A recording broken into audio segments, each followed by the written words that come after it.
Good evening, everybody. It is December 19th, 2017. It's 6:32 p.m. We're here for a regular business meeting of the Laramie City Council. The first item on the agenda is the Pledge of Allegiance. Would you please rise and join me? I pledge allegiance to the flag of the United States of America and to the republic for which it stands, one nation, under God, indivisible, with liberty and justice for all. City Clerk, can you do roll call, please? Gabriel, absent. Hanson. Here. McKinney. Here. Palikas. Here. Shumway. Here. Schuster. Here. Stoner. Here. Pierce. Here. Somerville. Here. That's 8 present and 1 absent, Your Honor. Thank you very much. Next item on the agenda is proclamations and presentations. And we have a group who gave a very brief presentation to the county commissioners this morning who would like to give us the same information. So with the council's okay, I'd like to invite them up to share some information with us about the Snowy Range. If you could introduce yourself for the record, and you have about 10 minutes. Dwayne Cowan, retired professor of science education at UW. My wife last summer was up at the Gap Lake Trail, almost. They had to park almost half a mile from the parking lot because the parking lot was full, and she was there with the Audubon Society, and she walked about a quarter of a mile just to get to the parking lot. And it was mainly full of green license plates. It was it's just a testimony to the fact that the Snowies are a gold mine. Every summer there's more tourists up there, and among all those green license plates, she saw a lot of other states represented. I checked with the Wyoming Department of Transportation, and 1,000 cars go by the Forest Service Visitor Center year-round. It doesn't even vary hardly in the winter because it becomes snowmobiles.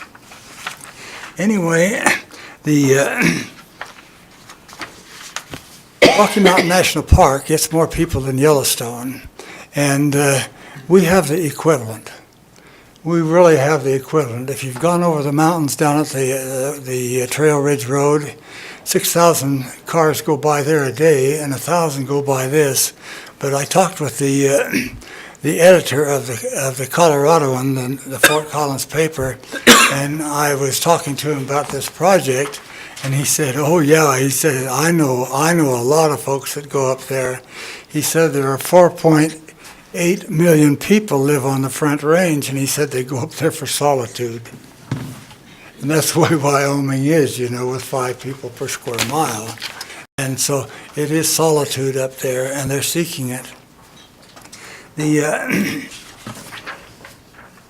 Snowies have really become Wyoming's version of the Rocky Mountain National Park. And if you've traveled both of them, ours is just as beautiful. It's just as beautiful. And they're there for all kinds of reasons. I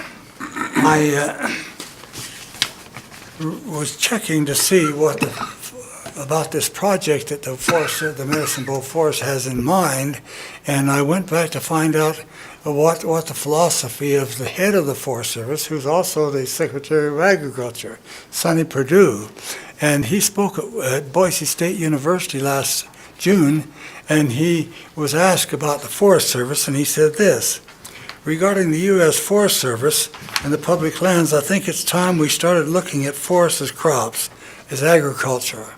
I can't imagine anybody in Laramie looking at the Snowy Range as agriculture. It's the Rocky Mountains is so different than Georgia. Georgia gets 50 inches of rain on average, and they can grow a commercial tree there in 30 years, even less than 30 years. And it's second in economy for Georgia. Logging in Wyoming doesn't even come up on the charts. There are 12 sawmills in Wyoming, and of course you've got a great big one over in Saratoga that employs a lot of folks. I'm not against logging, don't get me wrong. When I first came here, I had a sick son, and I had to take him all over the United States to seizure centers, and I got really in debt.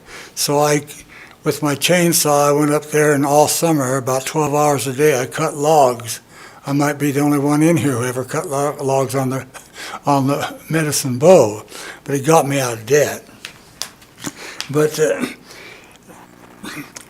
when I look at the philosophy of Sonny Perdue, Secretary of Agriculture, it's so different. It's so different. We get trees where we get enough moisture, and in the Rockies, you get enough moisture when you get up higher where the Rockies are, where the mountains are pushed up. And finally, you get up to where you can grow ponderosa pine, and then you get the lodgepole pine, and then you get the spruce, and so it's different. We have mesa tops and canyons. It isn't flat country like Georgia, and what we have in the Rockies, is a place where people come from all over the world to see it, to ski it, to ride snowmobiles, to do all the things you do in these recreational Rockies. The plan that gets me to the new plan of the Forest Service, and it comes right out of the playbook for Sonny Perdue. The plan that I handed out to you is called the Medicine Bow Landscape Vegetation Analysis Program. It calls for 51.2% of the snowies to be logged. And the logging area is right through the Snowy Range Road. It's on both sides of the Snowy Range Road. And when you get over to into the Sierra Madres, from encampment to Bags, it goes right through the middle of what they're calling the mechanical treatment area, and that's their acronym for. And I asked Frank Romero, who's a ranger out here. I said, "Does that mean logging?" And he said, "Yes." So they're opening up 561,000 acres for logging in this plan. It's right out of Sonny Perdue's plan. It calls for 600 miles of temporary roads. When they first they had to submit their plan to the Federal Register, which all federal agencies have to do. And then when they submitted it to the federal agency, they called for 1,000 miles of temporary roads. That's only from Laramie to San Francisco. 600 miles is from Laramie to Elko, Nevada. It's unimaginable that they're going to cut that many roads into there. And when I look at the idea of a forest temporary road, they're going to close the roads after they've done the logging. But you take a look at any temporary road, they have to go to the soil, and they're usually between probably about 12 feet wide to get a logging truck through, and that's what the plan is to log those areas. And a logging road, I thought I might have Bern Hinckley here tonight to tell you about the hydrology of the whole thing. That's the main cause of siltation, is forest roads. And they can try to put them back together. They can put rocks in them, and they can even plant grass in there, and they can plant trees in there. But it's only a challenge for snowmobilers and for off-road vehicles. They can't even patrol the closed roads that they have now. And they don't even, in that plan that I gave you, address the cost. The cost is going to be phenomenal. The idea of building that many roads, Forest Service has never paid for itself with logging. Even in the Northwest, the Forest Service spends more money than they take in from logging. I'm just about through here, and I'll give a letter that I got from the forest ecologist on UW campus. I'd like to give her time to read it. But the August 8th, they had a scoping meeting by law. by the NEPA law, they have to have a scoping meeting with each of these projects. Well, by accident, I got wind of the scoping meeting, and I talked with Frank Romero when I saw that they were cutting logs on the Snowy Range Road out of the range. They were supposed to leave all the Ingram and spruce trees, and Joy and I went up there several times, and the last time we came through, I said, those are Ingram and spruce trees. They aren't infected, and they were 155 miles from the middle of the road. I went in the next day to see Frank Romero, and I told him about it, and he said, I'll go up and look at it. And he called me the next day and said, our clearing plan went awry. Our clearing plan went awry. They were cutting even in front of cabins that I didn't even know were there. If you saw it last summer, they opened up cabin. I didn't know Dave Mueller's cabin was even back there. But they cut all the logs in front of it back more than 155 feet and exposed all those cabins. Well, that's when I learned of this plan, what's called the Vega Plan. It calls for the 600 miles of temporary roads and 10 miles of permanent road to access the 600 miles of road. On that map, on that handout I gave you there about the plan, on page 19, you can see what they call the mechanical treatment areas. That is, like Frank Romero said, that's for logging. If you look at the whole plan on page 2, why, that's basically the whole plan is logging. They do have they are going to do some other kinds of treatment, they call it. It's really, as far as I'm concerned, it's Orwellian doublespeak. You know, it's logging, and they don't call it that. Anyway, they held a meeting on the 8th of August. I was there. There weren't 20 people there. There weren't even 20 people, and there are 36,000 people in Albany County. And there weren't even 20 people there, and that's because they didn't notify the public. I got a hold of Peter Bauman, who's a friend of mine, the editor of the Boomerang, and he told me they didn't get a notification. Well, Frank Romero said that they didn't print it. Peter told me that he talked to everyone who works at the Boomerang, and he said, we didn't get a notice. Well, that's against the law. Sir? Yes. I have to ask you to wrap it up here. I We're will. coming out about 15 minutes. I will, yes. And so by January, we have an environmental impact meeting. That's when you get to speak. That's when the public gets to speak. That's our tool of democracy. It comes right out of NEPA, 1970. I'll let my wife read a letter from the forest ecologist, Dan Tinker, who's up on the campus here, has been up there 20 years. Thank you. Thank you. Do you want me to have time to read it? Actually, because of the time constraints tonight, we have a pretty packed agenda. Is it possible for you to give that to the clerk? Sure. And then we can, We have copies. I Yep. think you all and we have one. copies in our packets? Okay. Perfect. Thank you. Yeah. Do you Perfect. need a copy as well? If there's already a copy of the packet, we're good. Okay, Yep. okay, thank you. That's this, right? Yes, I think that's the letter here. Thank you very, very much for the information. Thank you for. Sure, go for it, There's an email absolutely. too, so it's in your computer. Okay, the next item on our agenda is a public hearing.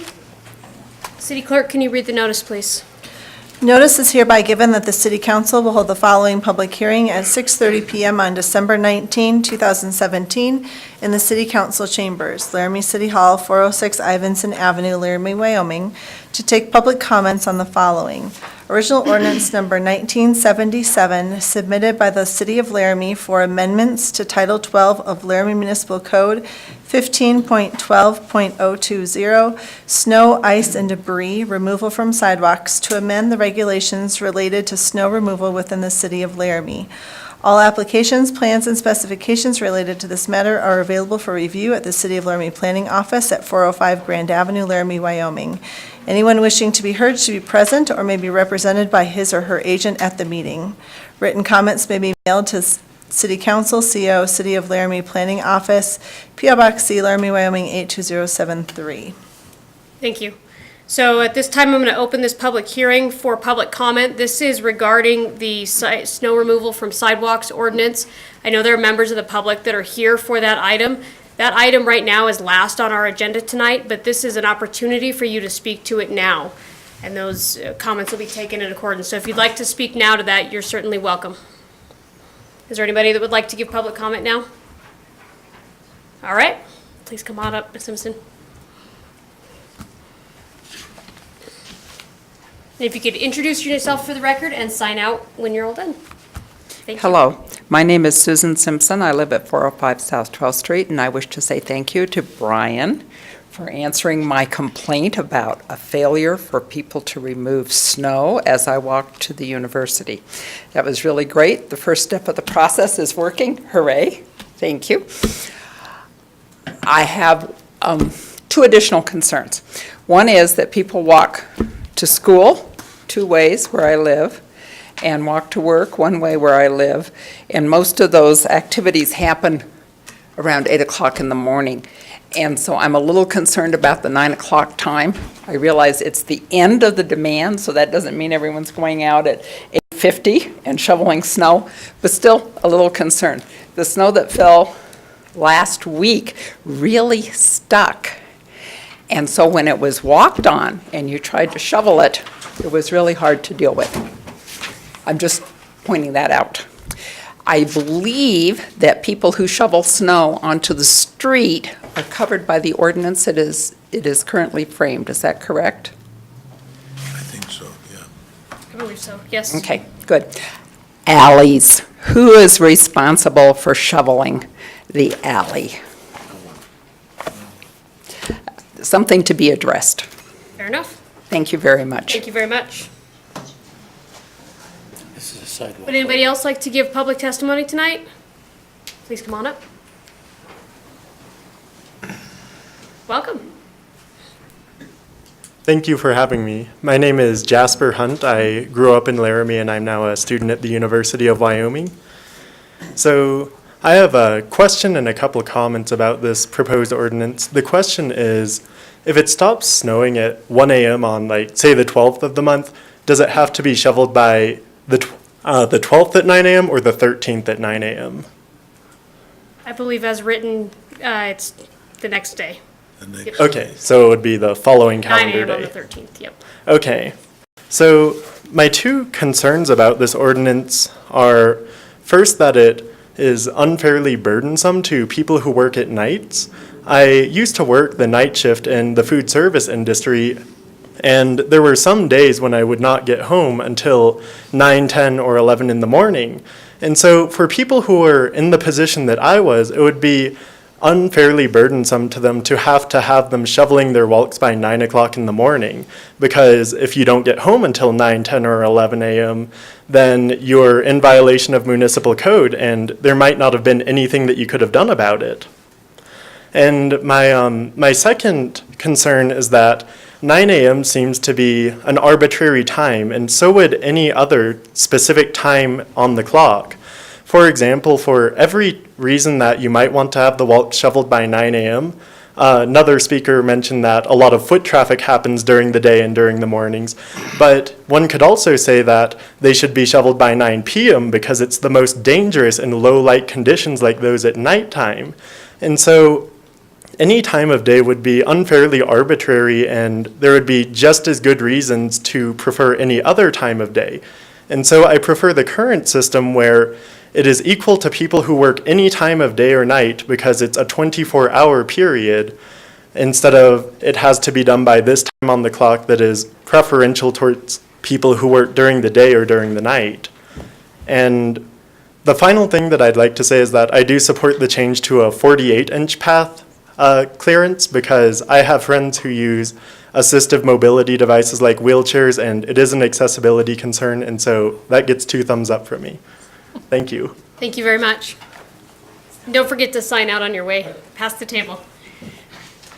Mr. Moore, I believe you're next, if you'd like.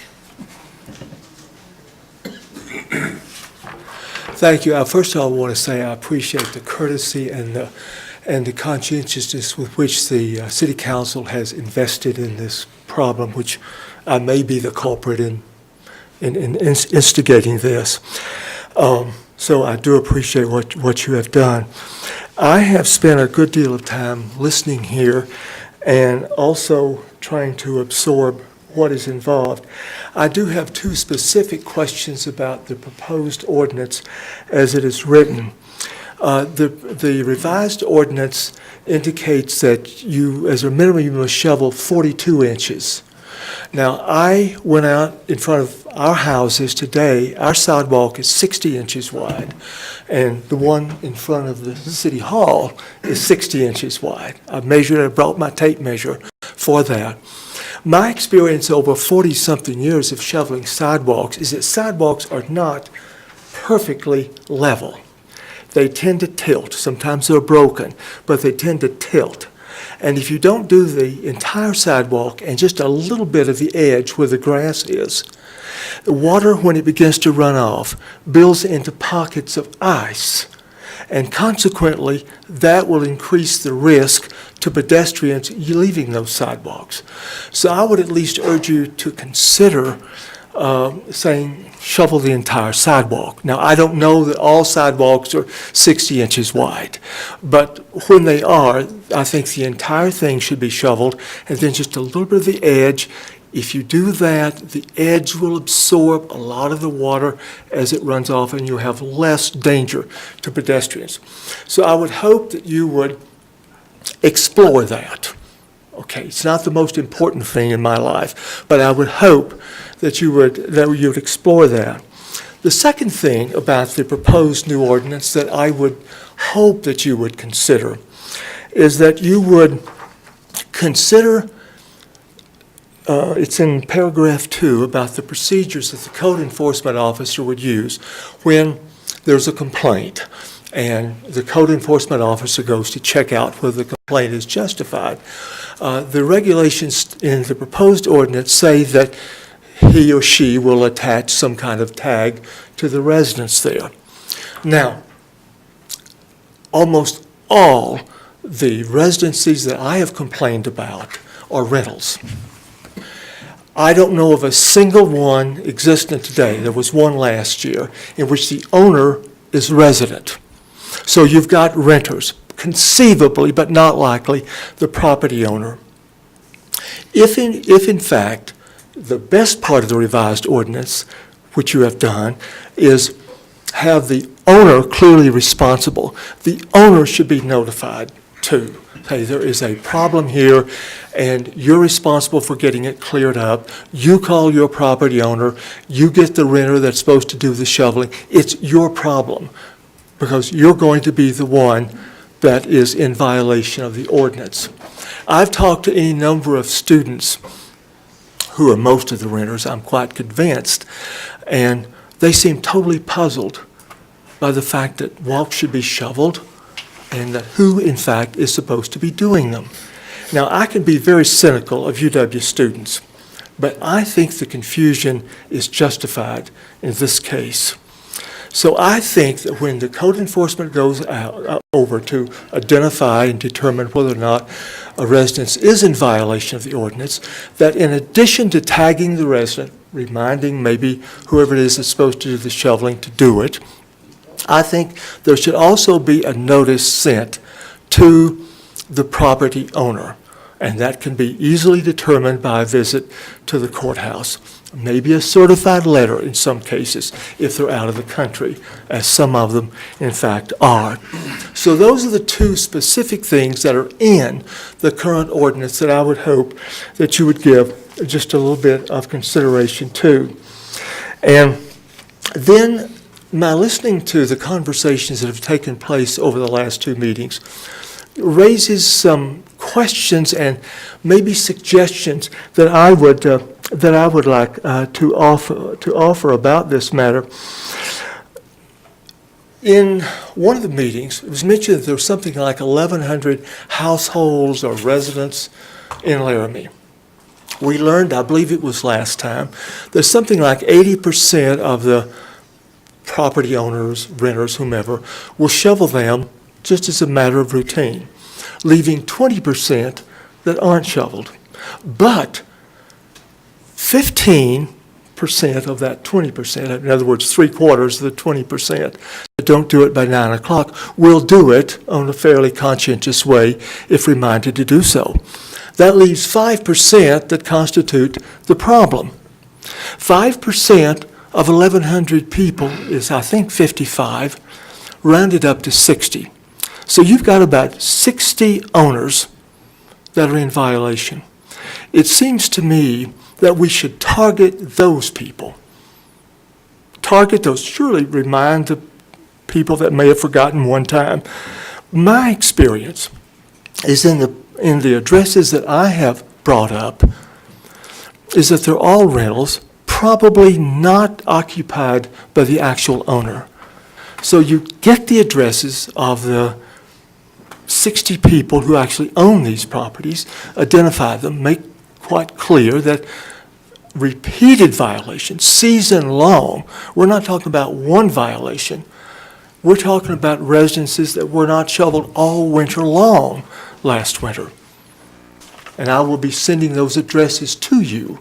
And I would hope that in the next snowfall, when it happens, after 9 o'clock a.m. or however you change the time frame, just drive by and look. See if I'm lying. Maybe I will be a liar in a couple of cases if somebody has changed the property owner, but I'll bet you the majority have not. This past week when we had the little snowfall, I hired someone, because I'm getting pretty old, to clean my sidewalk, and then I went out with a little light shovel and I did the corners of the sidewalk at 802 University, and I just looked up. This was like 48 hours after the snow had ceased. I looked eastward. 3 houses on that same block, nobody had done anything. Nobody had done anything. So that's a possible suggestion that I have. I would like some clarification, and I believe Brian would probably be able to provide that, as to just how he would propose to go about enforcing this. Is this code only to be forced on a complaint basis? Can there not be some carryover? If someone has complained about 816 University, we'll say, do you have to call again and complain in the next snowfall, and then the snowfall after that? Can't these residencies be identified as a problem, and is the owner identified so that you would just sort of automatically go out? Well, is so-and-so actually getting the sidewalks cleaned, or is this a repeated violation? It would seem to me that would be a reasonable thing to do. So those are my thoughts. I do appreciate your listening to it, and I appreciate the quality of some of the questions that you have posed. My final thought, and it's the most important thing, we need enforcement. We need enforcement. We need to get serious about this. This ordinance was changed about 2 years ago. It's my observation, shoveling sidewalks and doing a lot of walking, particularly around the campus area, that the level of cynicism has increased over the last 2 years. So you've got an accumulated problem, and you've got to sort of, I hope, break that psychology in which people will see it as their civic responsibility, but also, I could get fined if I don't do it. So I would hope that enforcement is the key, and I would hope that you would give Brian Forrester the encouragement and support that he would need to actually do this. Thank you so much for your time. Thank you. Mr. Moore, don't forget to sign the sheet if you can. Thank you so much. Is there anybody else who would like to give public comment? Please come forward.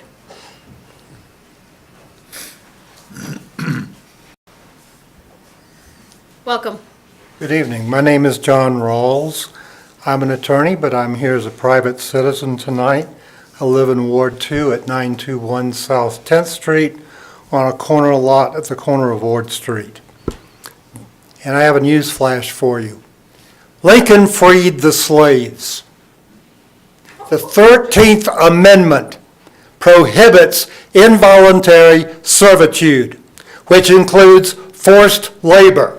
And if you think that you're going to get away with ordering this 74-year-old Vietnam veteran to crawl out of my bed before 9 o'clock the morning after it snowed and get out there with my shovel and do the sidewalks, you have another thought coming to you.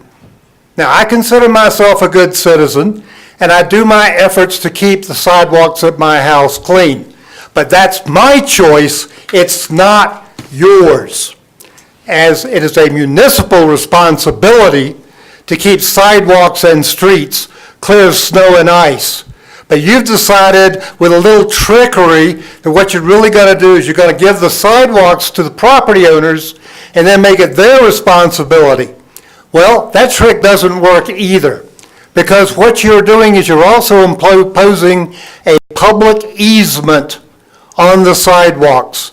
And the law of Wyoming has always been that the responsibility for keeping an easement open belongs to the person benefiting from the easement, not from the landowner. If you have to cross my ranch in order to get to your ranch, it's your job to keep that private road open. It's not my job to make it easy for you to drive back and forth on my land. If the public is using my sidewalk to get their dogs to Undine Park or to get their kids to Spring Creek School, it's not my job to keep that sidewalk clear. It is the public's job. Then you have a little nuisance called the 14th Amendment, which says that you cannot take property without due process of law.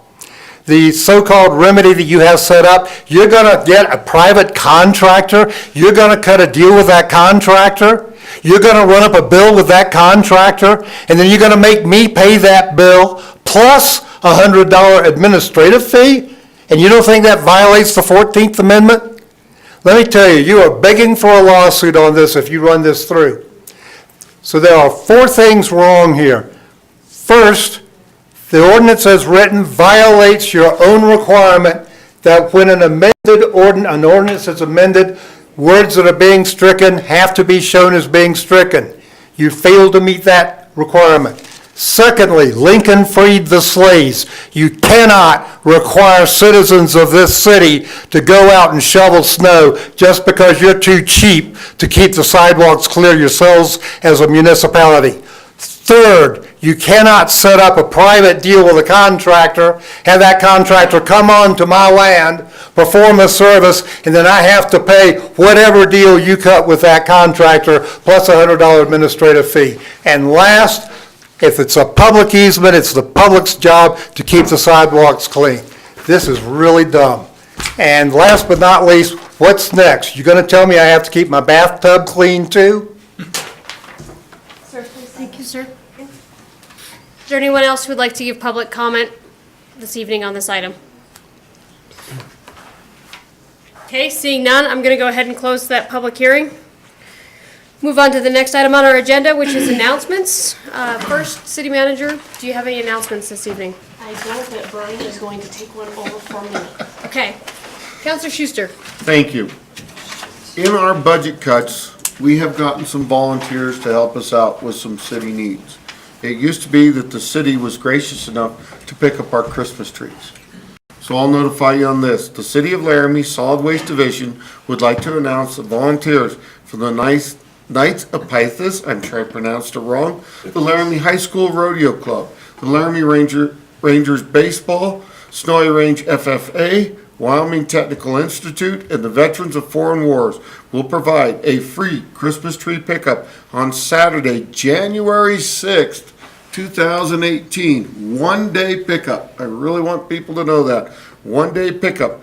Please have your tree placed on the curb and ready for pickup, free of ornaments, garland, tinsel, lights, and tree stands by 9 a.m. on Saturday, January 6, 2018 to take advantage of this free service. All trees collected will be used in the compost system out at the dump. If you have questions, you can contact me or you can contact any of those groups. It will be great to help you out. Thank you very much. Thank you very much, Counselor Schuster. I have Two quick announcements. The first is I want to announce that Susan Moldenauer, the retired director of the UW Art Museum, she just recently retired a few months ago, is one of the recipients of the prestigious 2017 Governor's Art Award. One of four, and one of my congratulations to her for receiving that award. That's pretty impressive. And well-deserved. And the second is for the audience at home, if anybody's wondering about our apparel, it's Ugly Sweater Night tonight at City Council, so there you go. All right, so let's move on to item number 5, disclosures by City Council members. Does anybody have any disclosures this evening? Okay. All right, item number 6, Vice Mayor. Sure. I move that the agenda be set as submitted. Second. Second by Councilor Hanson. All those in favor signify by saying aye. Aye. Any opposed? That motion carries.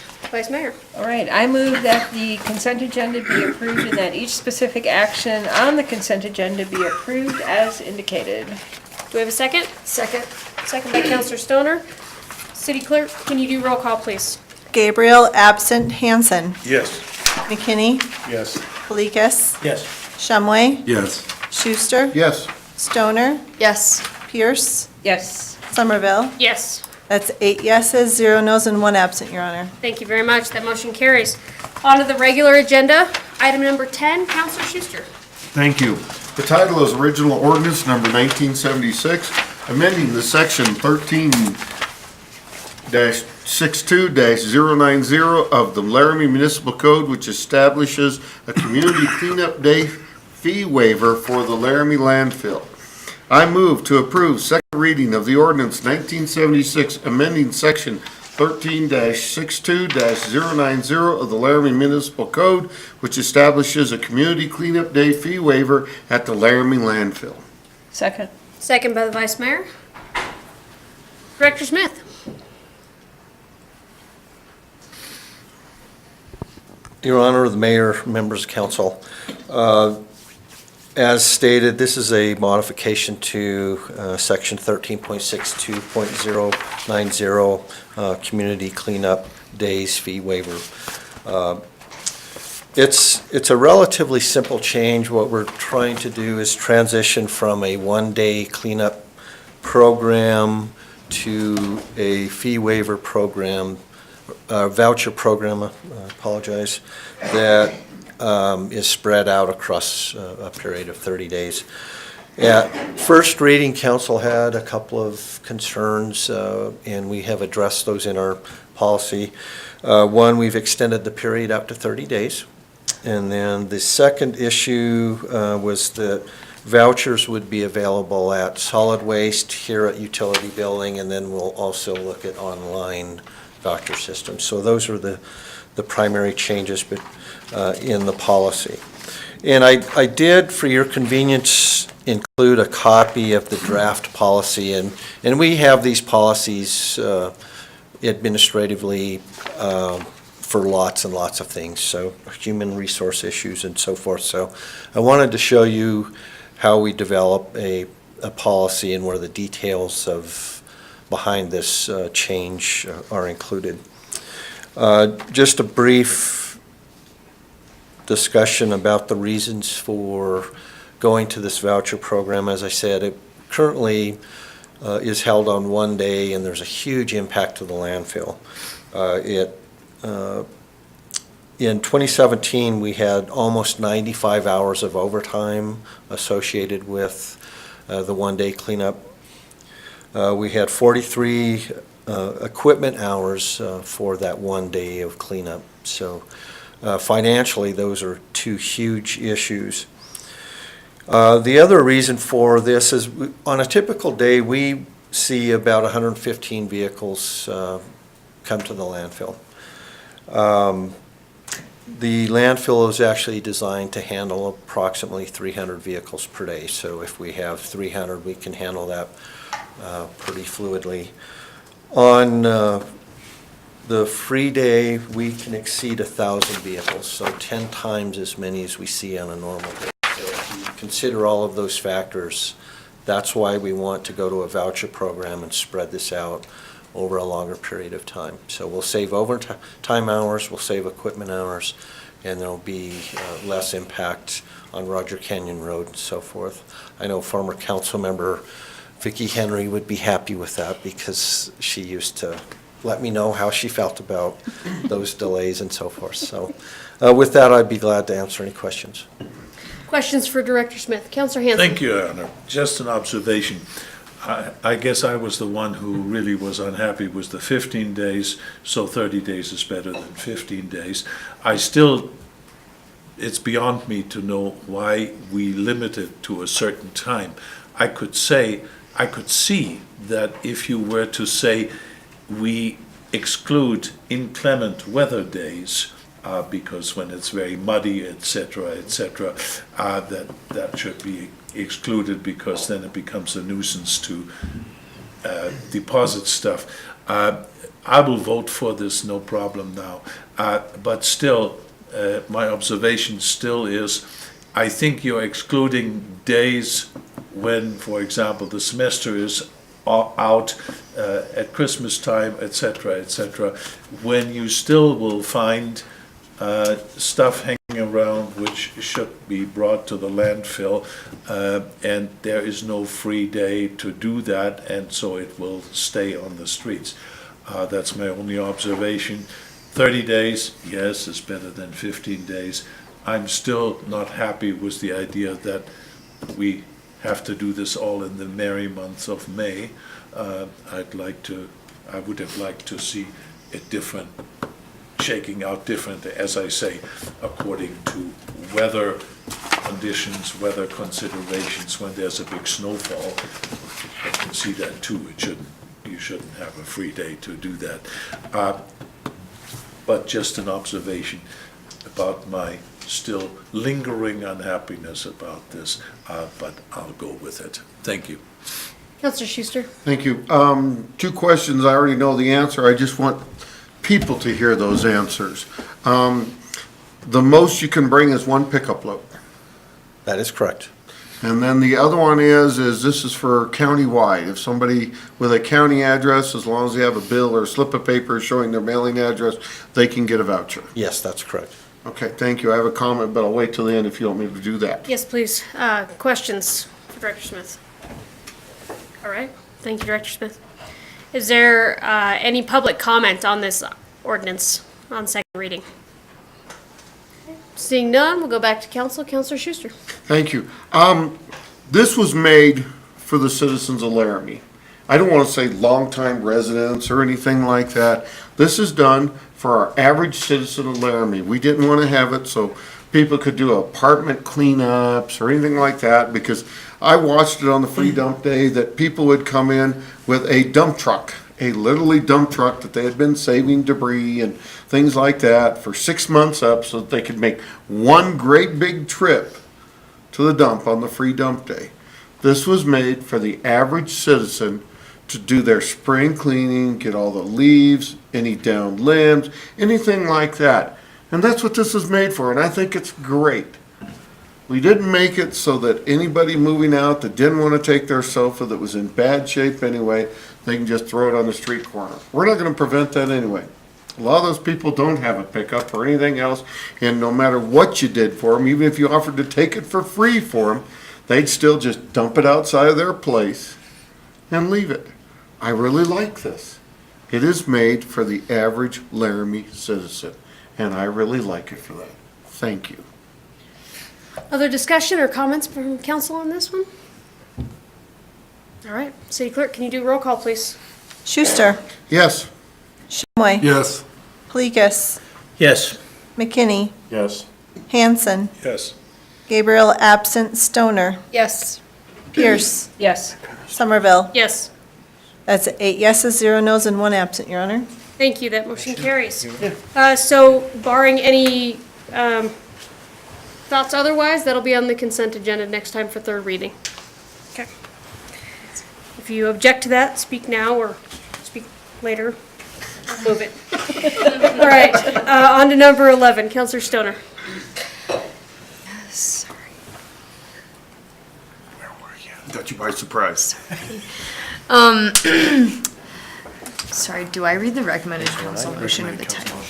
Yes. Move to approve City Council Resolution 2017-68, certifying Planning Commission action amending the future land use map, map 3.2, of the 2007 Laramie Comprehensive Plan for the property described in the resolution, generally located east of the intersection of Evans Street and Irma Court, west of Interstate 80, for an area approximately 1.9 acres in size, changing the future land use designation from UR urban residential to SC suburban commercial, based on findings of facts and conclusion of law, and authorize the mayor and clerk to sign the resolution.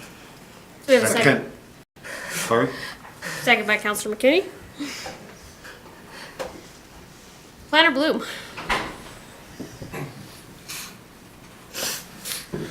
Honorable Mayor and City Council, this is the resolution to certify Planning Commission's action regarding the land use plan amendment in the Westfield Village neighborhood. I'm not planning on giving additional background. I think we all know where this is located, what the proposal is. This was sent back to the Planning Commission for reconsideration. And that was based on action by the City Council on November 7th. So the Planning Commission reconsidered this on November 21st. At the meeting, there was one resident or one citizen that spoke in favor of the land use plan amendment, felt that a change to auto urban commercial at that location made more sense than multifamily in the neighborhood adjacent to the interstate. The Planning Commission did reaffirm their prior action and is representing their resolution for certification. Certification of this would recognize their decision with the land use plan, which would change those two lots from auto urban multifamily to suburban commercial. Presently, one of those lots is zoned, it would just turn the one lot in the south from auto urban residential to auto urban commercial. The related rezoning, which is the next item on the agenda, that is requesting that these two lots be rezoned to B1. One of those lots is shown in this area that is being proposed to be changed to auto urban commercial. The other lot is located in an area already shown as auto urban commercial. Prior to this council meeting, there was a request made that the city staff provide access to the audio minutes of the Planning Commission meetings that have occurred. In your cover sheet, there were links to our YouTube channel, which is youtube.com/City of Laramie. Those two audio clips are available, and they feature just the item. As always, all of our audio minutes are also uploaded on our City Agenda Center, and generally they're available about 2 weeks after the Planning Commission meeting. The applicant is here, and so are some other representatives with his group. I'm open for any questions you may have about the certification, and they're open for any questions that are specific to the development or their plans. Questions for Planner Bloom? I have one for you. A question on the process. Not questioning the Planning Commission decision, but the process. So I listened to the audio tape, and there was virtually no discussion by the Planning Commission on this item at all. The item took less than 10 minutes, I believe. And I'm wondering, how is the information, when we discussed it, how is that relayed to Planning Commission? Because it doesn't, I'm struggling with seeing how they actually got why we remanded it back to them. Honorable Mayor and City Council, we prepared the memorandum which is attached to the staff report that details the reason why it was remanded. In the motion for remandment, it was just to reanalyze required findings 2, 3, and 4. Staff believes, based on our opinion and our recommendation to the Planning Commission, that the original findings were adequate. That was presented to the Planning Commission in the memo. They didn't have any further discussion on what was presented, so they reaffirmed it. Essentially, the Planning Commission did not have any additional details. Typically, if they have concerns with staff's recommendation or changes in their opinion, they would have gone ahead and had some additional discussion. Okay, thank you. Any other questions for Planner Bloom? Okay, thank you. Are there any public comments on this? Actually, I'm sorry, would the applicant like to make any comments on this item? Okay. Are there any public comments on this item? Okay, any council discussion? Just a question to what you just stated. Was there no discussion on the original motion, on the original presentation, or were you referring to the reaffirmation? Counselor Hanson, I was referring to when we remanded it back to them. Okay, thank you. I just wanted to be sure that I heard that right. Thank you. Thank you. Counselor Stoner? I just want to add for information for my fellow counselors, I was at the meeting as the liaison, and there, if you remember in our discussion, one of the reasons we remanded it was because there were those two new people on planning commission, and there didn't seem to be discussion within that, and I'm not speaking to why that is, but I just want you all to remember that was part of the decision. Any other council discussion? I guess I will make one comment, and that is, again, I don't want to question Planning Commission's decision, but I'm heartily disappointed in the process. When something gets remanded, I expect a board or commission to actually discuss it. And I didn't see that. I didn't see that the information was presented. They didn't see that the information was discussed. And I don't know how you reaffirm a decision without actually discussing why it was remanded in the first place. So I do plan to ask for a work session on this, because I want to try to understand better how information is being relayed to all of our board and commissions, especially the Planning Commission. But this is a disappointment. And I know I'm a very vocal opponent of the subdivision, but I think I would have the same feelings on anything after having listened to that remandment. Councilor Palikas? Respectfully, Mayor, there's many decisions we make in this body that are made without extensive discussion. Thank you. Any other discussion? City Clerk, roll call, please. Stoner. Yes. Schuster. Yes. Shumway. Yes. Palikas. Yes. McKinney. Yes. Hanson. Yes? Gabriel absent. Pierce. No. Somerville. No. That is 6 yeses, 2 noes, and 1 absent, Your Honor. That motion carries. On to item number 12, Councilor McKinney.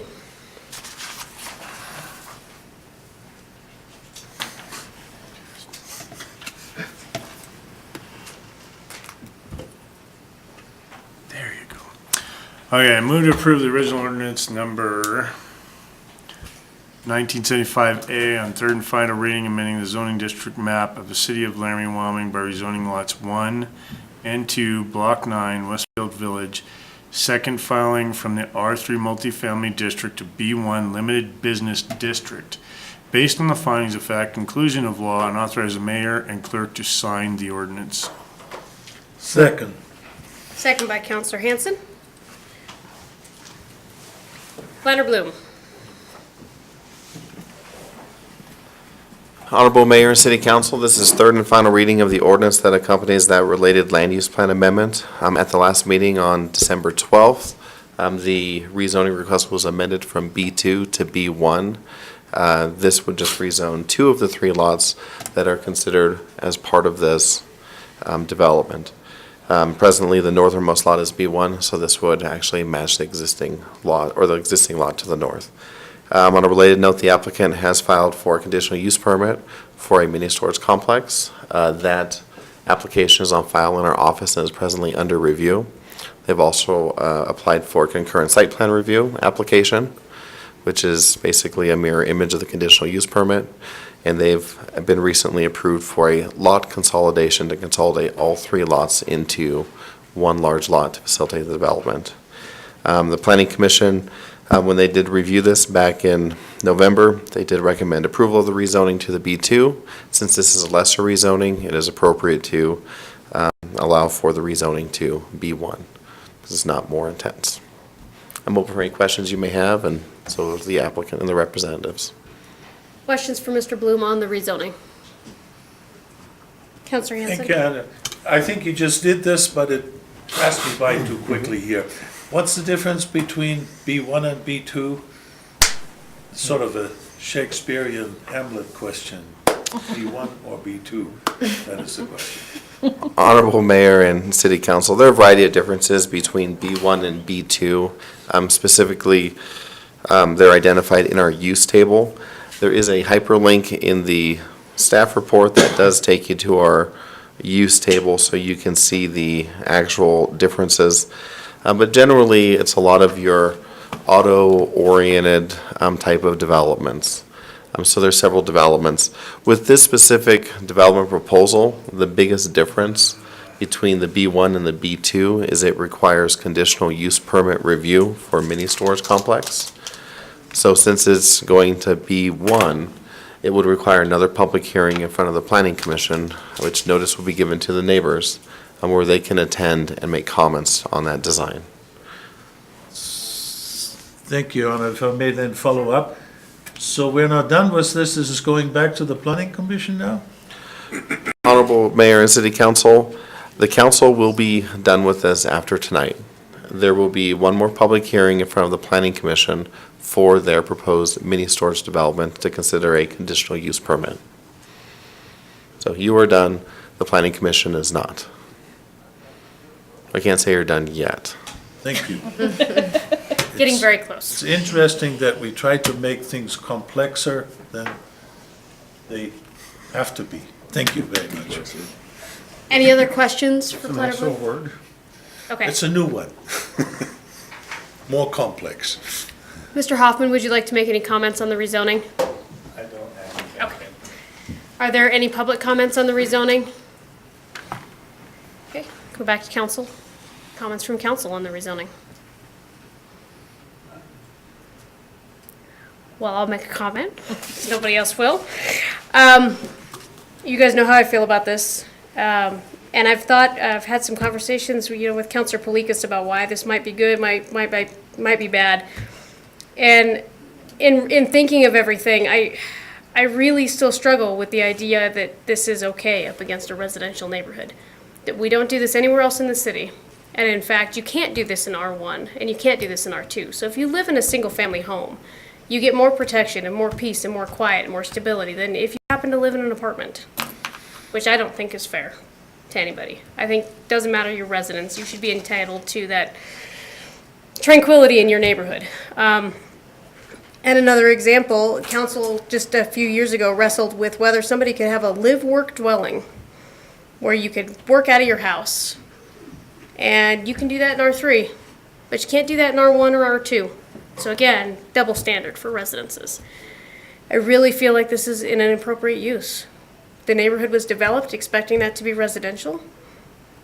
The neighbors expect it to be residential. As somebody who lives in that subdivision, I expect it to be residential. And I think that the people that bought there have a expectation to get what they bought into and not have it changed yet again. I have serious concerns about this. And I struggle with the idea that council wouldn't do this anywhere else in Laramie. Any other comments? City Clerk, roll call, please. McKinney, Yes. Hanson, Yes. Polikas, Yes. Shumway, Yes. Schuster, Yes? Stoner, Yes. Pierce, Yes. Somerville. No? That is 7 yeses, 1 no, and 1 absent, Your Honor. That motion carries. Item number 13, Councilor Polikas. Thank you.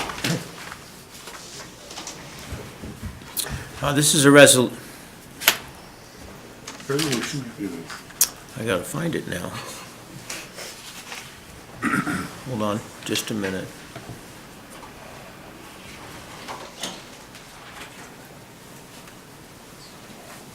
Yes, this is a resolution authorizing the city and staff to propose an amendment to the Turner Tract Office Park.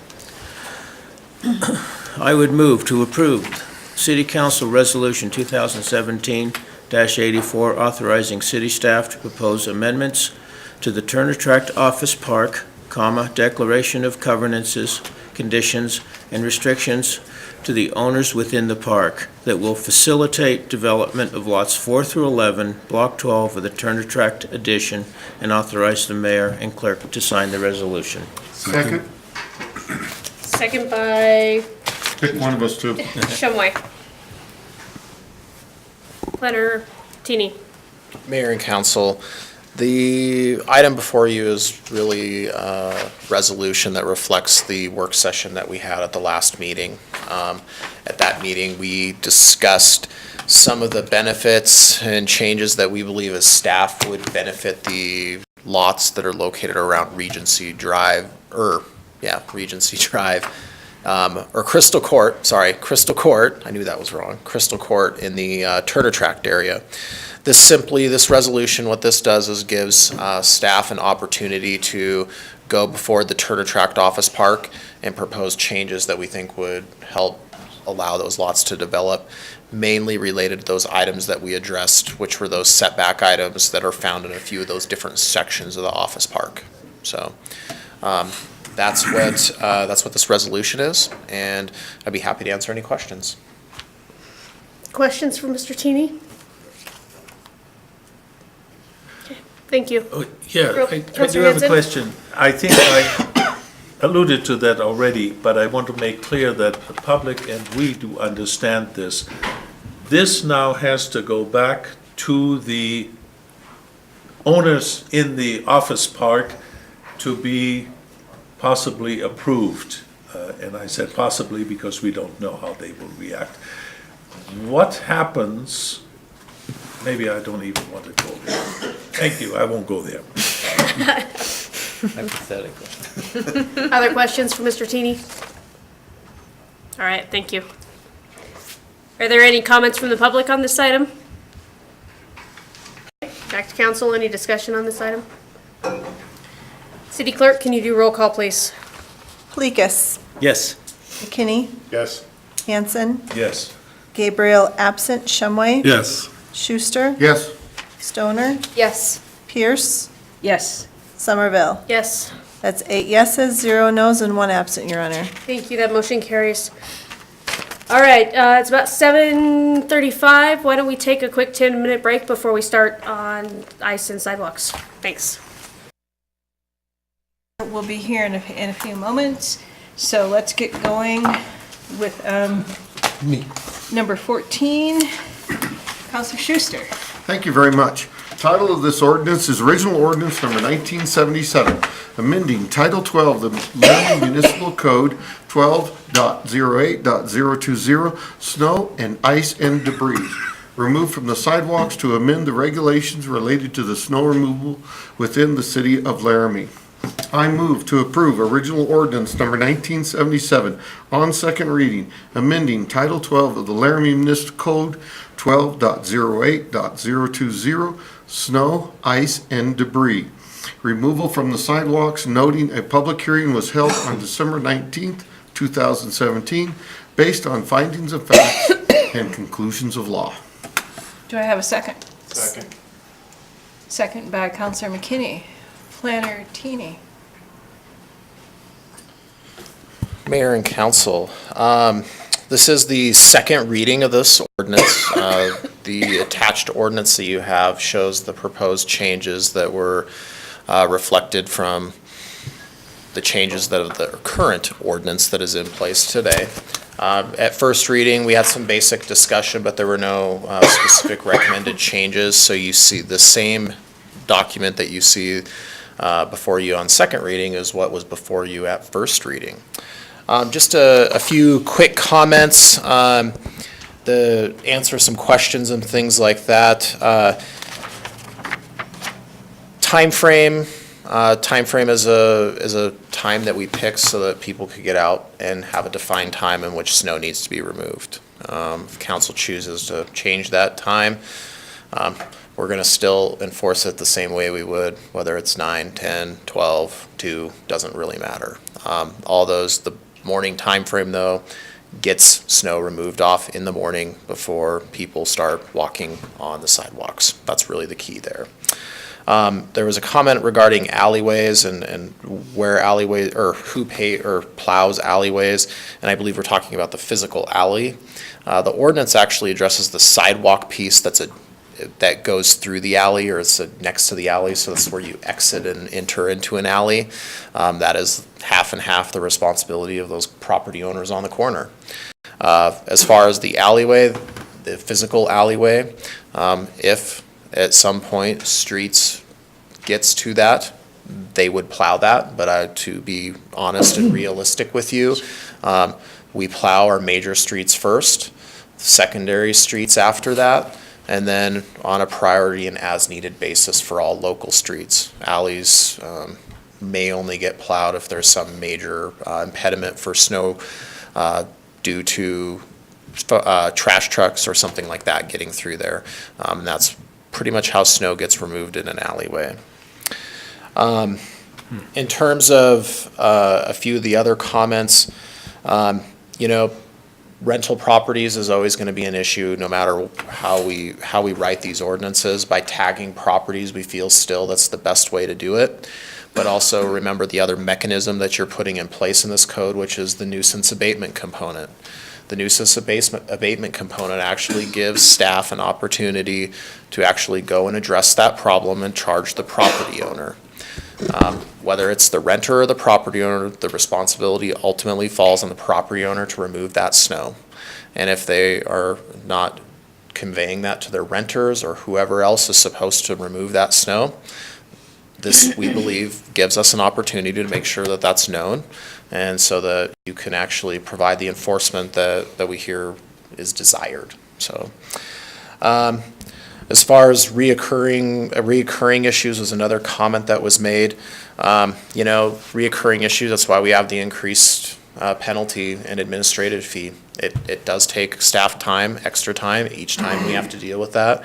So if properties are simply not following the adopted ordinance and rules, that's why we have that reoccurring penalty and increasing penalty in there as well through that administration fee. So we also was noted about the snow clearance path. That's in the ordinance, so I believe that should remain as well. And then there was a comment too about the night shift, or maybe that's being difficult for some people. Really with the 9 a.m. time, right now it's a 24-hour time frame. So even if you, depending upon what type of shift work you work, it may not work out for somebody. We understand that. This ordinance probably won't fit everybody's schedule.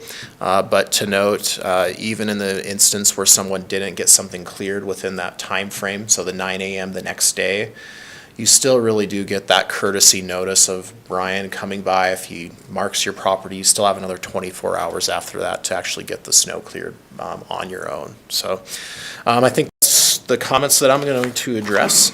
I would be happy to answer any questions that you might have, and also entertain anything else that you would like to know about.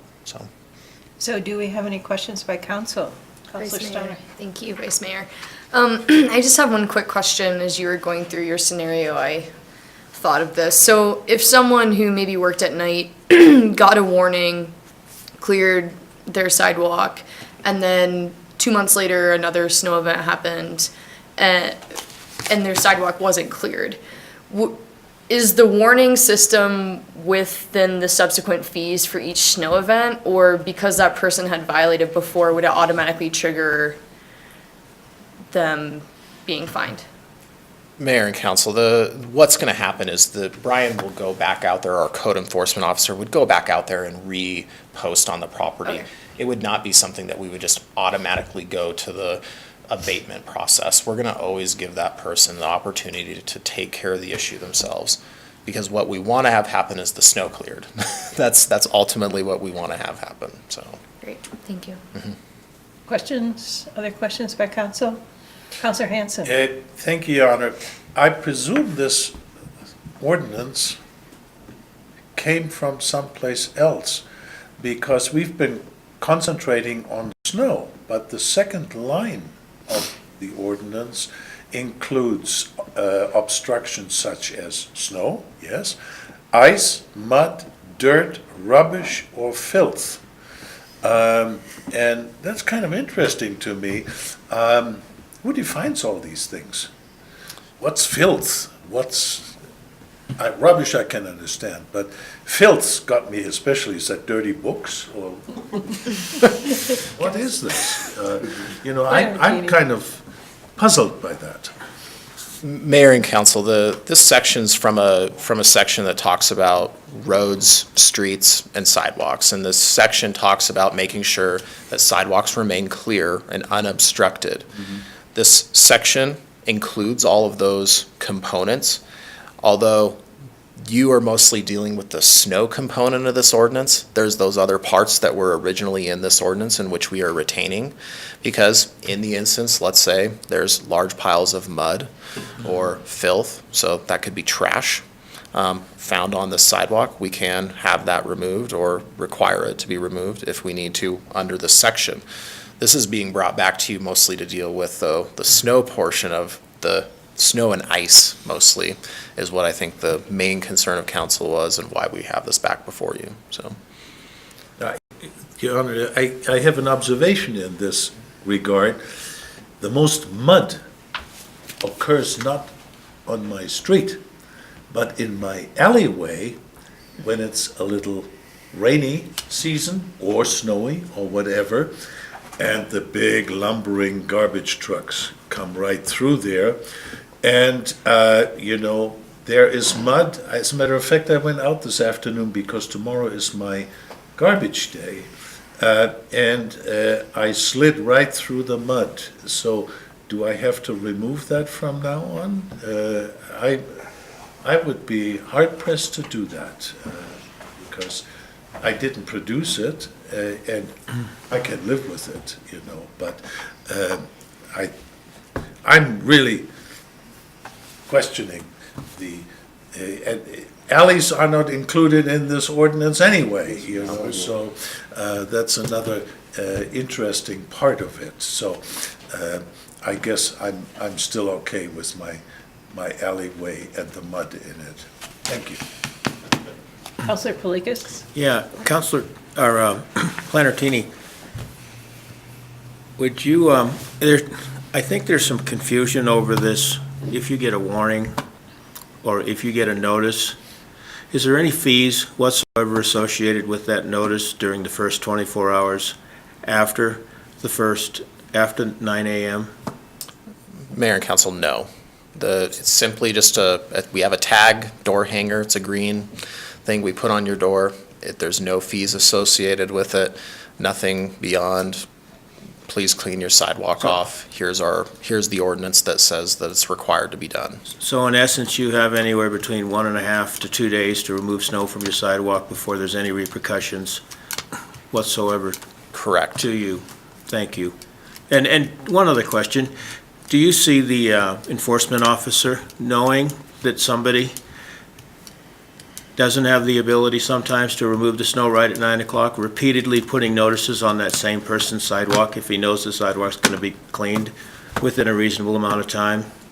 Mayor and council, our code enforcement officer knows the properties that we have issues with and knows the person that maybe slept in the one day. That is really the reality. He knows also, he can tell if the sidewalk's routinely cleaned. If someone is not cleaning their sidewalk routinely, you know that sidewalk has not been cleaned for more than let's say 2 days at the max that, maybe that person has had. We know those instances and we do our best as staff to contact them and see if we can get the snow removed.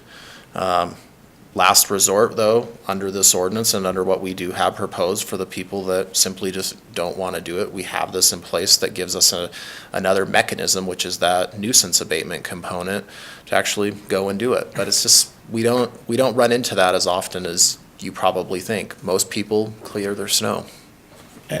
Can I, one other, and I'm trying to do this as a clarification for some of the comments that I've read and so forth.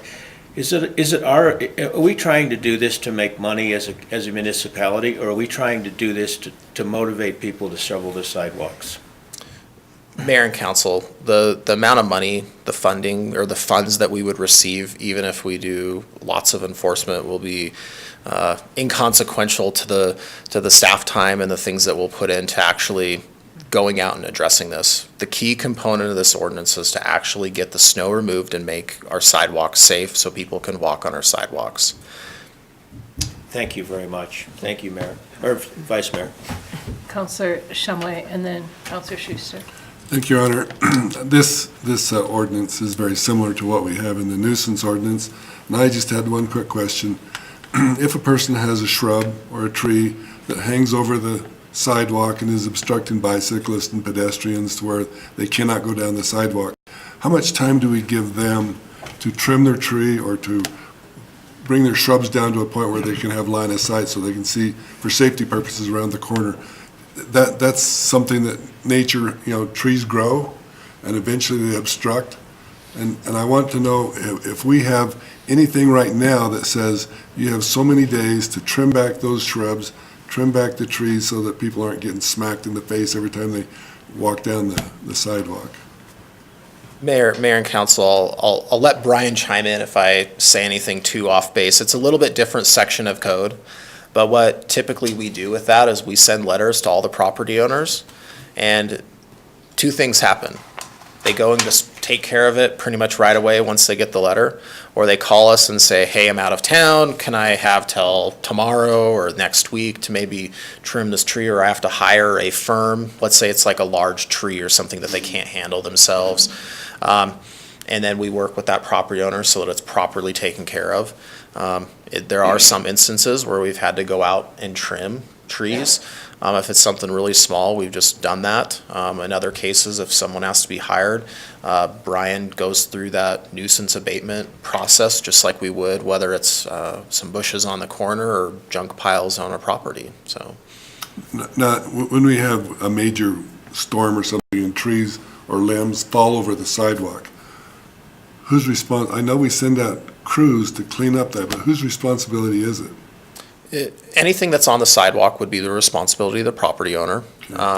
And what we would do in a situation like when we've had some of the bad storms in, let's just say, recent past, typically the city sends some sort of notice out in the newspaper. We try to get on the radio and give people an opportunity to actually clean it up, but also give them an ability to. So we have some of those pickup piles sometimes. If you remember the one storm we had a huge one up by the softball fields. I mean, and that's what we try to do, is to get that word out so we can deal with it. And then in instances where maybe someone needs help, in like an event like that, we're trying to work with the citizens to make something happen and get it cleared and safe. So. Thank you. Councilor Schuster? Thank you very much. Some of the smaller items on there, I just wanted to kind of joke about. I mean, if we have a dusting like we had last time, we're not going to object if somebody throws it in their curb. I mean, we only had, what, a 3-inch snow? And even that, and I mean, we say it's illegal to put it on the street. Well, there's a difference between if you have 2 foot and you're putting it on the street, or if you have 3 inches and you're putting it on the street. So, I mean, we're acting like we're going to nitpick this thing, and all we're trying to do is get people to do the right thing, to make it safe in front of their house for anybody to go by. I mean, doing the right thing. I have a widow next to me. Doing the right thing is helping her out with her walks, and I don't charge her a thing. That's doing the right thing. I mean, I watched this whole thing, and it's amazing how people want to skate around it for being a good person.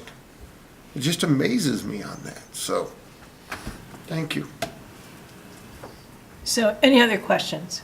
Councilor Stoner? Thank you, Vice Mayor. In relation to the comment that was made earlier about sidewalks that are more than 42 inches, would this be cleaner if we just said the entire path is required to be cleared, or do you have thoughts on that? Mayor and council, I mean, I think that you could require the whole sidewalk or the whole area to be cleared. Sidewalks vary somewhat through the city. There are some people that have a larger sidewalk in front of their property. The 42 inches is mostly related to ADA accessibility. It's your common width that a wheelchair can easily traverse down a path. If at least that minimum is cleared, we're accomplishing a safe travel route. If council desires that the whole sidewalk be cleared, it's a pretty easy change to make. So do we have any other questions for Planner Teeny? Do we have any other questions for our code enforcement officer? I have a question. Okay. Question for code enforcement? Yeah. Sorry I volunteered you, I guess. It's okay. That's what I'm here for. Yeah, you're hanging out with us. Thank you, Mr. Forrester. I was just wondering, or I just want to hear your affirmation, because it seemed like a lot of the trouble with enforcement was that on the ground you didn't have the tools in our code to enforce. Does this accomplish that? Is there anything that's missing from it? The Honorable Mayor and Council, this is exactly what I wanted, was some way that we can actually enforce this. And to answer your question, absolutely, yes. We just wanted it linked to an enforcement procedure so that we can, move forward and take care of some of these problems. So absolutely. Any other questions? I could clarify Mr. Shumway's question. In section 828 of the municipal code, as far as shrubs and trees that are growing over the sidewalk and growing into the sidewalk, we give 5 days for people to take care of those things. Okay. Now, traditionally, it's going to be a little longer, but most people have been working with us on that. There's very few shrubs that I've had cleared off of there. So. Good. Thank you. Any comments from the public on this particular issue? Mr. Hale?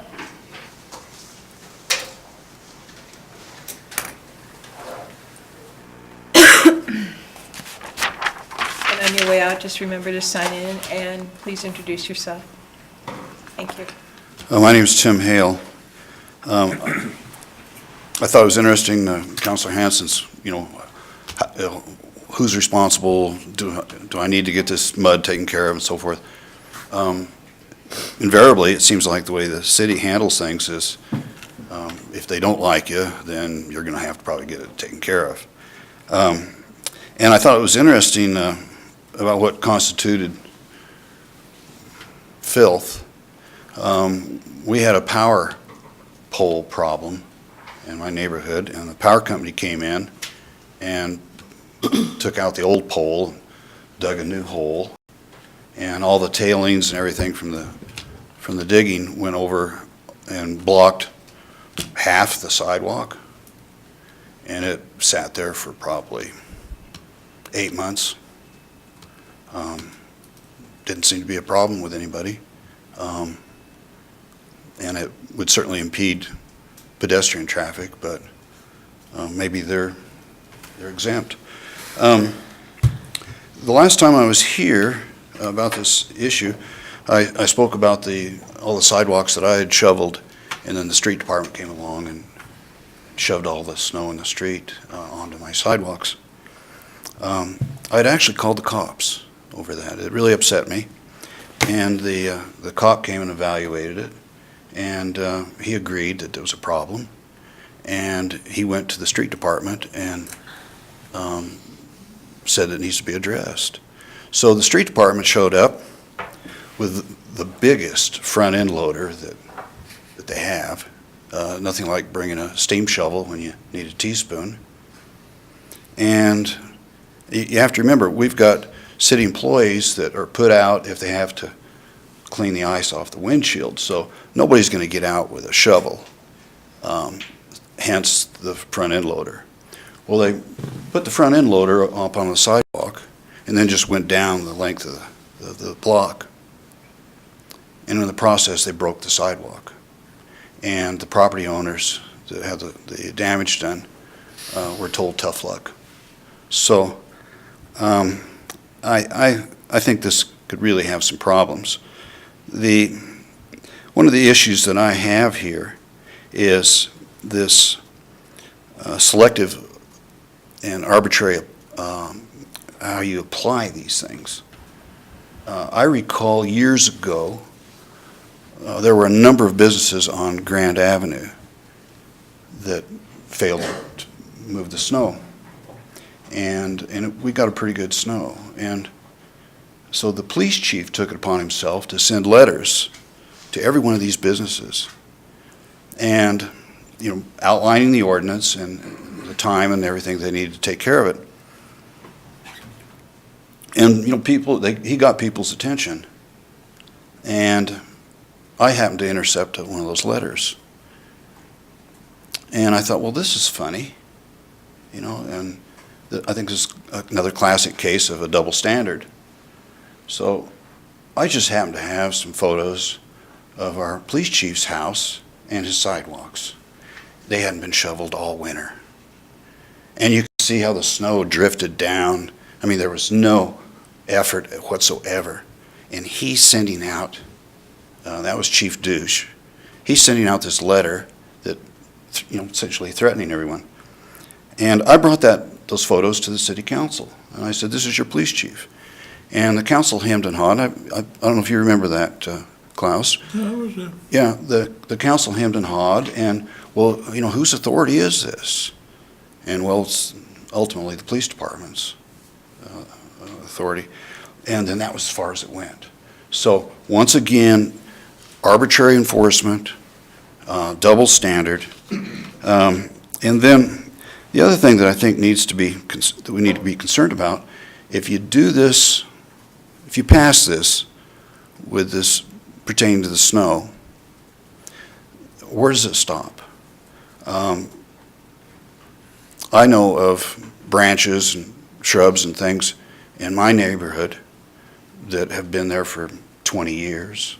I know of a 4-inch piece of plastic pipe that goes across the sidewalk that is in an unlit area, and if you're a pedestrian, it's a nasty deal. That's only been there 25 years.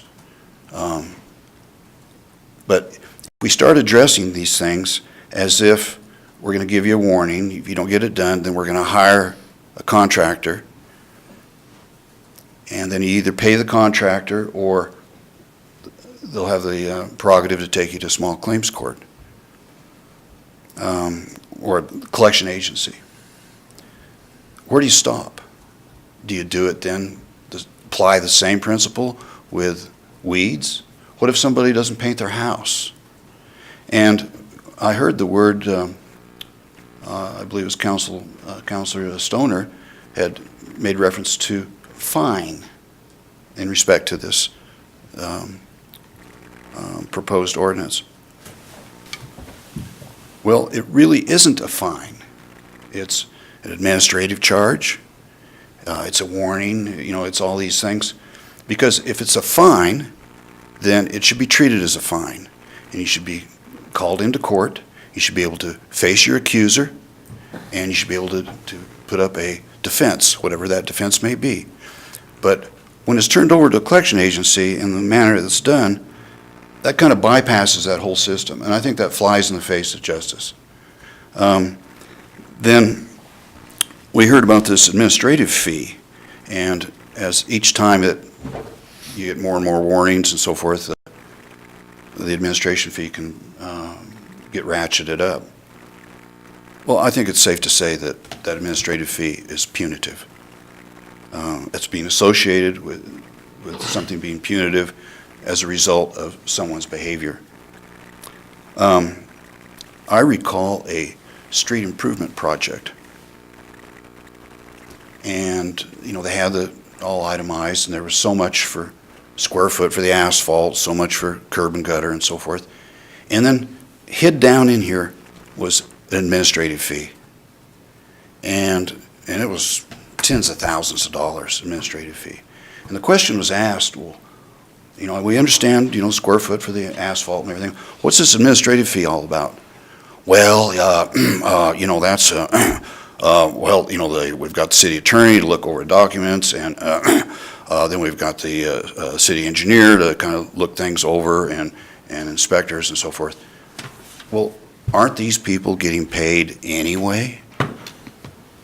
So that's my point, that it really looks like it's a get-quick scheme for earning money to benefit the administration. And I just don't know how you can effectively do this. I don't believe the manner that you're going is the appropriate direction. Thank you. Thank you, Mr. Hale. Thank you. Mr. Moore? This will be brief. First of all, the idea of a slippery slope, if we do this, then other things are going to happen. Somebody not raking leaves is not going to kill me. Somebody not shoveling their sidewalk that becomes icy can kill me. I have a friend who's in Fort Collins who slipped on ice, hit his head, and died. Okay. So I think one is more urgent than the other. The second thing is I would hope that in rethinking this ordinance, in addition to the clearing the entire sidewalk, I understand now about the wheelchair accessibility, but I really would hope that you would consider inserting in paragraph 2 of this ordinance, not just posting something on a door at a rental property, but notifying the owner, because the owner is the responsible party. If you notify the owner, then maybe the owner can contact the property manager or the renter and say, look, we have this agreement or we don't have this agreement, and get it done. I think if you leave a notice on a typical renter in the university area, it's likely to be tossed away. Maybe not, but in too many cases it might be tossed away. So I would really urge you to make it clear from the outset that this is not being done and it's the owner's responsibility to do it. So when the ordinance reads that you're going to post something on a prominent place on the owner's property, let the owner know by some kind of certified mail, something that will be certain that the owner knows what's happening. That, I think, would improve the ordinance significantly. Thank you. Thank you. Mr. Hunt?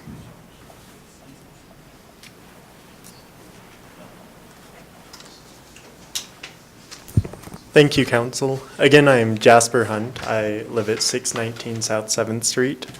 I appreciate the efforts to address my concerns during the questioning period very much. Thank you so much for that. But I still have 2 final comments on this issue.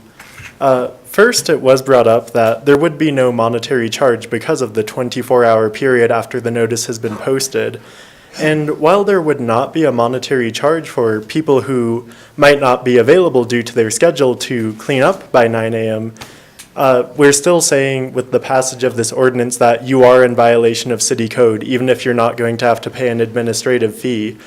And I feel like saying that people are in violation, even if there are no financial repercussions, is not quite okay due to how it benefits, or due to how it advantages some people more than others, simply due to the time of day or night that they work. And the one other thing that I would like to bring up is I asked at the beginning of my last comment if, say it snows at like 1 a.m., are you supposed to clean up the snow by 9 a.m. that same day or the following calendar day?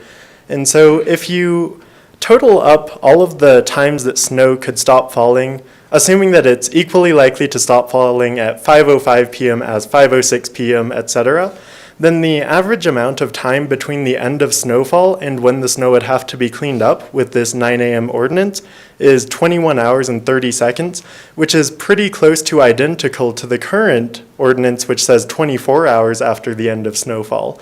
And so what benefit does this 9 a.m. time really give when there are 9 hours of the day when you would have more than 24 hours to clean up by the time it has to be cleaned up? And so it feels like it disadvantages people for no real benefit, since the average amount of time between end of snowfall and when it would have to be cleaned up off the sidewalk is pretty close to 24 hours.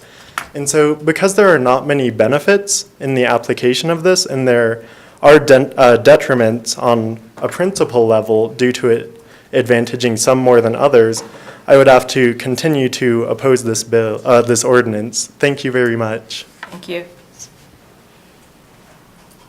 and I've forgotten your name. Is it Mr. Rawls? Yes, ma'am. Would you like to make a comment? Briefly. Okay.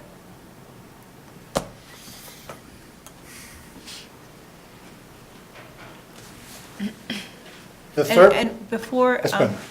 if you could lower your volume, we'd really appreciate that a little bit. Thank you. If you wish. Thank you, I do. Is that low enough for you, Ms. Pierce? Thank you. The 13th Amendment only allows involuntary servitude as punishment after conviction for a crime. And what you are doing here is no different from the couvé, which was one of the major causes of the French Revolution, where the fat cat elite were too lazy and cheap to keep the roads clear, so the peasants had to go out several days a year and work on road gangs. And it's happened in this country.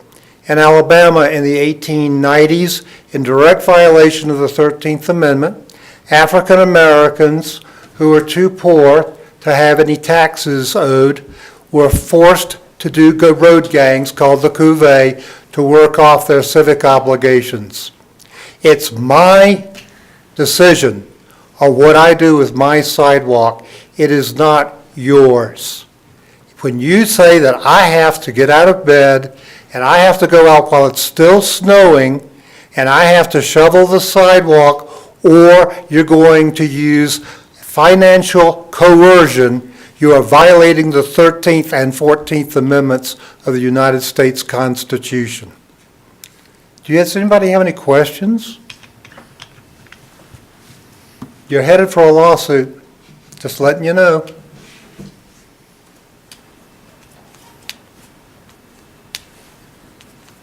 So any other comments from the public? I think we're good? Okay. Any comments from council? Let's go with Councilor Hanson. Thank you, Your Honor. I think just one thing, it's easier to catch flies with honey than with vinegar, and that's where I leave it. Thank you. Councilor Shumway? Well, I just want to make a comment. That is, I understand why all across the United States, sidewalks are the responsibility of homeowners, because if you do the math, and let's say you take 30 minutes to clear your sidewalks, we have 11,000 households, that comes up to somewhere around 6,000 hours per event. If every employee we had worked every moment of the day, they still don't have time to do that. And so the safety of the citizens has to be considered when we say, what's the right thing to do? The right thing to do is to have every responsible homeowner make it possible for the city to provide safety for their citizens by having, cooperatively going out and clearing their sidewalks. And so I don't believe that there's any legal, and I'd have to leave this to our attorney, but I don't believe that there's any legal liability that the city has when we have an ordinance that says, for us to make our sidewalks safe in the winter and in the summer and all throughout the year, and the responsibility falls upon them to do that, just like they have other responsibilities as a homeowner. So I'm hoping that we get something that not only motivates people to do the right thing, but also that makes our city safer. Councilor Palikas? Yeah, I'll just, I could live in a community with no sidewalk shoveled and be perfectly happy. But I'm one person out of 32,000 people. And the bottom line is the majority of our community believes that we have a better community when our sidewalks are shoveled. We don't have the money to do it as a municipality, that's for certain. We don't have the ability as a municipality to raise more funds to shovel sidewalks, that's for certain. I guess we could give something else back, like our fire department or our police department, but that's not gonna happen. So my point is, there's probably 80% of the people out there that believe sidewalks are important, and 80% of the people out there shovel sidewalks.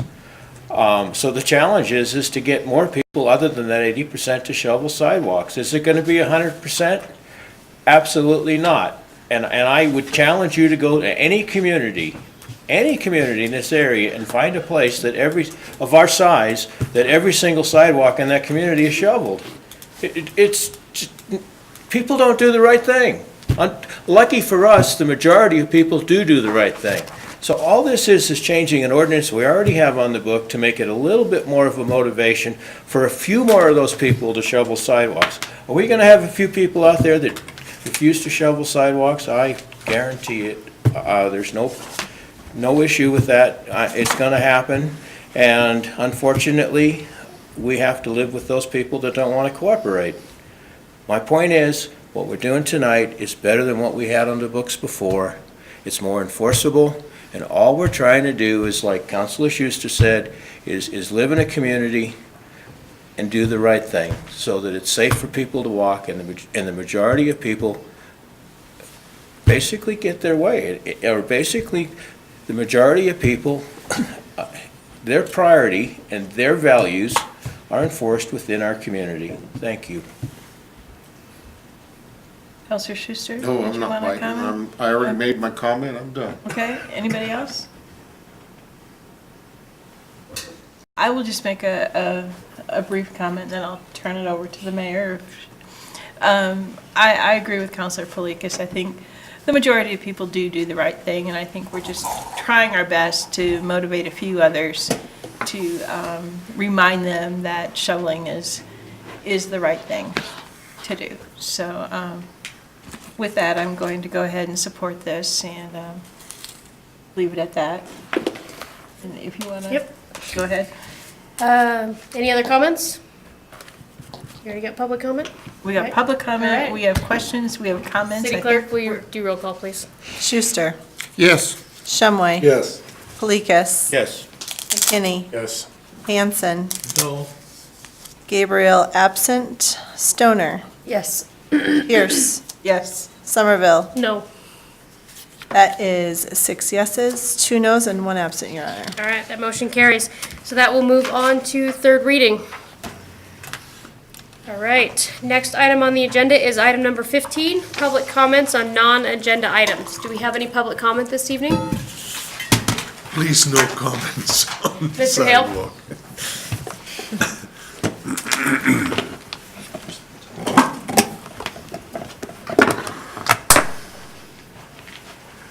I have some concerns. I received a letter from Janine, and she stated that in her letter that the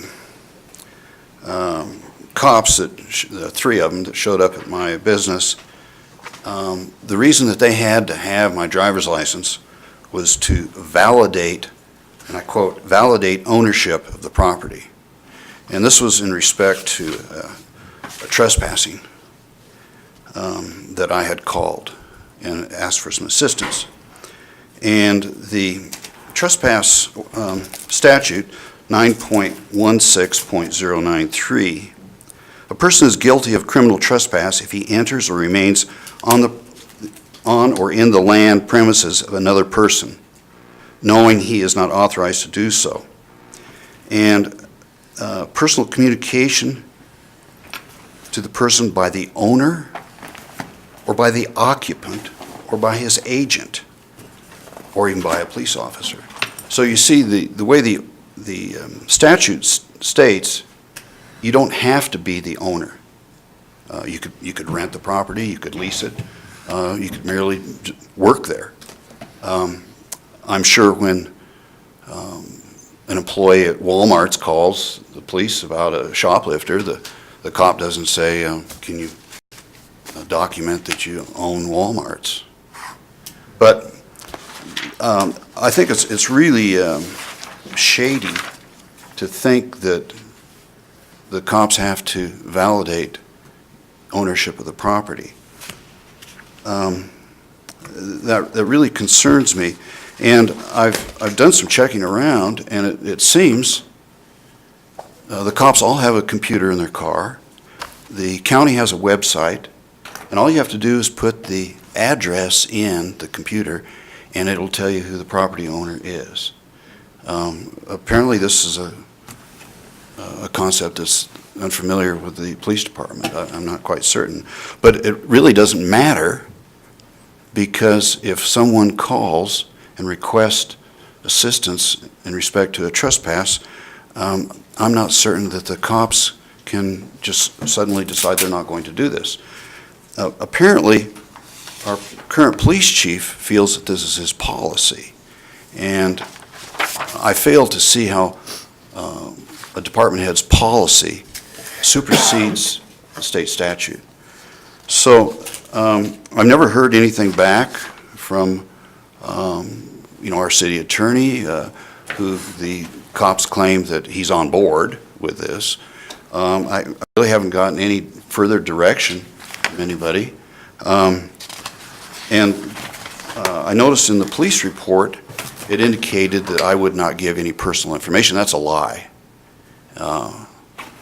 That body camera footage is available, and I think the council owes it to perhaps look into that and then question why we've got a police report that doesn't quite agree with the body camera footage.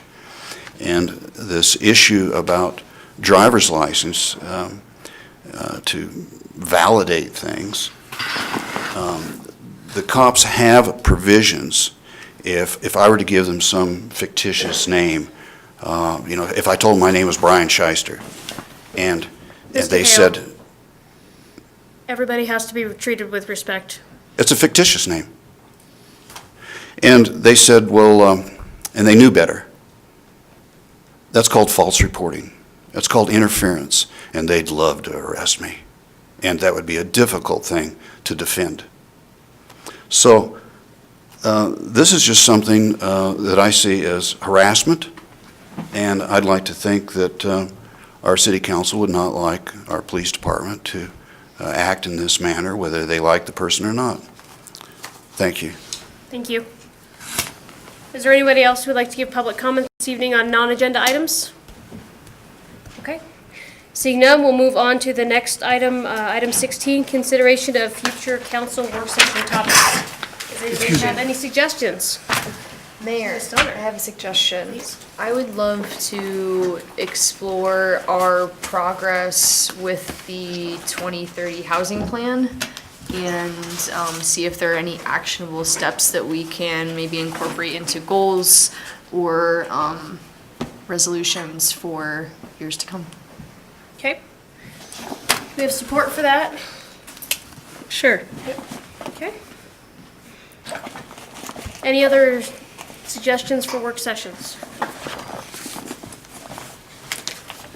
Okay, I'll make one. So it used to be, I guess this used to happen, although it hasn't in a long time, joint meetings between planning commissions and city councils. And I would like to recommend a work session about discussing that and communications with boards and commissions. Mayor, I cannot remember a joint meeting between, and I'm spanning 12 years plus 8 years, and I cannot remember a joint meeting between the planning commission and the city council. In discussions with some staff that I've had very briefly, apparently it can be done, and it's done in some places, so. I don't think it's ever been done in the past. I certainly don't have any recollection of it being done here, or the history of it, but.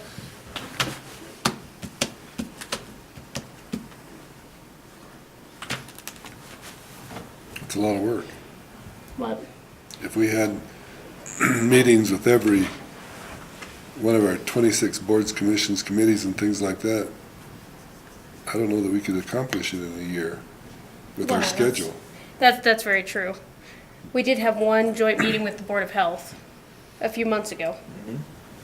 Where they came to a work meeting? Yeah. Work session? Yeah, Okay. we all sat down together. All right, so you're not talking about separate No. sit-down meetings? No, Okay. no. All right, well, that's understandable. If there's a need for that, we do that with we've had reports, from the Monolith Ranch Committee, and so that's understandable. Oh, well, that's true. We've sat down. I thought you were with reaching Rich. out to every one of them. No, Okay. no, this one. That's why we have liaisons. Right. Okay.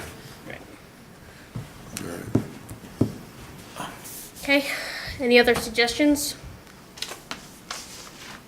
All right. Any questions about upcoming meetings?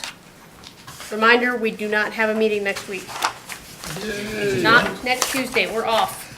Next Tuesday. God, my wife was right, because I kept on telling her we had a meeting next week. Okay, thank you. We do not have a meeting. You can come, Klaus. If you'd like to. You know the door code. You have a code. Come and sit. All right. Counselor Hanson? I move the council adjourn into the night. Do we have Thank you. second by Counselor Schuster? All those in favor signify by saying aye. Aye. Any opposed? All right, we're adjourned.